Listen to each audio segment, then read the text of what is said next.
नमस्कार, स्वागत करती हूं आप सभी का एनबी न्यूज पर। आप देख रहे हैं उत्तर भारत बुलेटिन। आपके साथ मैं हूं अमीषा यादव। शुरू करते हैं खबरों का सिलसिला। उत्तर प्रदेश विधानसभा उपचुनाव में समाजवादी पार्टी अकेले सभी 9 सीटें अपने सिंबल पर लड़ेगी और कांग्रेस उसका साथ देगी। यूपी कांग्रेस प्रभारी और राष्ट्रीय महासचिव अविनाश पांडे ने प्रेस वार्ता में यह जानकारी साझा की और कहा कि हम इंडिया गठबंधन समाजवादी पार्टी के सभी प्रत्याशियों को पूरी ताकत से जिताने का काम करेंगे। इस देश के संविधान और देश के मूल्यों को बचाने के लिए और बीजेपी को हराने के लिए जनता के हित में फैसला लिया गया है। आदरणीय कांग्रेस अध्यक्ष से सहमति लेकर हमने निर्णय लिया है कि उत्तर प्रदेश में कांग्रेस पार्टी अपने उम्मीदवार नहीं उतारेगी एवं इंडिया गठबंधन के सभी उम्मीदवारों को एकजुटता के साथ, मजबूती के साथ उनकी विजय के लिए प्रयासरत रहेंगे। मैं आपको बतलाना चाहूंगा कि पिछले दिनों उत्तर प्रदेश कांग्रेस कमेटी के नेतृत्व में उत्तर प्रदेश के इन सभी 10 विधानसभाओं में बहुत ही सफलतापूर्वक संविधान बचाओ संकल्प सम्मेलनों का आयोजन किया गया, जहां पर हजारों की तादाद में वहां के कार्यकर्ता, वहां की जनता और वहां के बुद्धिजीवी वर्ग के लोग उपस्थित रहे। और इस सफलता के बाद एक चीज का एहसास हमें हुआ कि आज अगर भारतीय जनता पार्टी को या एनडीए को अगर हमने नहीं रोका तो आने वाले समय में यह संविधान, भाईचारा, आपसी सौहार्दता और भी कमजोर हो जाएगी। और इन्हीं चीज़ों को लक्ष्य में रखते हुए, जबकि उत्तर प्रदेश कांग्रेस कमेटी ने इन 10 चुनाव में एक बहुत ही साहसिक शुरुआत करते हुए और लोकसभा चुनाव के नतीजों को मद्देनजर रखते हुए उत्तर प्रदेश के कांग्रेस के कार्यकर्ताओं ने एक संकल्प लिया है कि कोई भी स्थिति में भारतीय जनता पार्टी के उम्मीदवारों को कड़ी शिकस्त हमें देनी है, ताकि आने वाले 2027 के चुनाव पर इसका एक।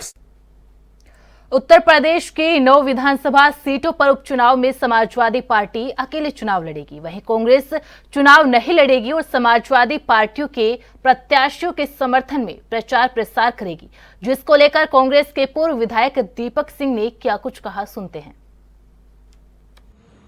कांग्रेस पार्टी का इतिहास ही शहादत देने का रहा है। कभी देश की एकता अखंडता के लिए अपने नेताओं की शहादत दी, तो कभी लोकतंत्र और संविधान की रक्षा के लिए चुनी हुई सरकारों की शहादत दी।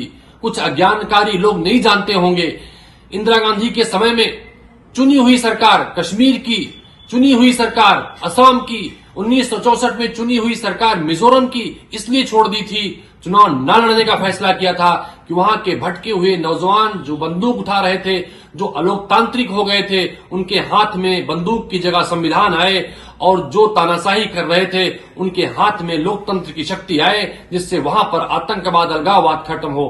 कांग्रेस पार्टी ने चुनी सरकार छोड़कर चुनाव न लड़ने का फैसला किया था। कई ऐसे मौके आए हैं जब कांग्रेस पार्टी ने चुनाव न लड़ने का फैसला किया है लोकतंत्र और संविधान की रक्षा के लिए। आज भी भारतीय जनता पार्टी की सरकार में जिस तरह से देश में लोकतंत्र खतरे में है, संविधान खतरे में है, देश का भाईचारा और मोहब्बत खतरे में है, तो उत्तर प्रदेश में 9 सीटों पर हो रहे उपचुनाव कोई मायने नहीं रखते हैं। हमारे नेता और नेतृत्व का मंशा स्पष्ट है कि उत्तर प्रदेश हो या पूरा देश हो, भारतीय जनता पार्टी को हराना है और लोकतंत्र को बचाना है। वो लोग ये भी जान लें, कांग्रेस पार्टी ऐसी पार्टी है और गांधी परिवार ऐसा परिवार है।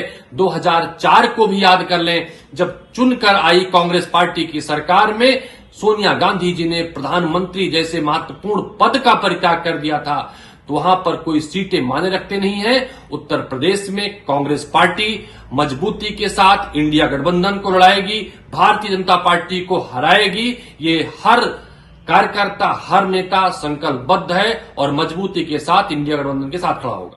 और अब खबर उत्तर प्रदेश के गाजियाबाद से है, जहां एक सीसीटीवी फुटेज सोशल मीडिया पर तेजी से वायरल हो रहा है, जिसमें साफ तौर पर 4 से 5 लड़के होटल के अंदर तोड़फोड़ करते हुए देखे जा सकते हैं। पूरा मामला विजयनगर थाना क्षेत्र का है। जानकारी के अनुसार शराब की दुकान बंद होने के बाद जबरन शराब की मांग कर रहे थे, जिसको लेकर आपस में कहासुनी हुई और बात हाथापाई तक पहुंच गई। फिलहाल मामले में पुलिस ने 2 बदमाशों को गिरफ्तार कर लिया है, बाकी बदमाशों की तलाश जारी है।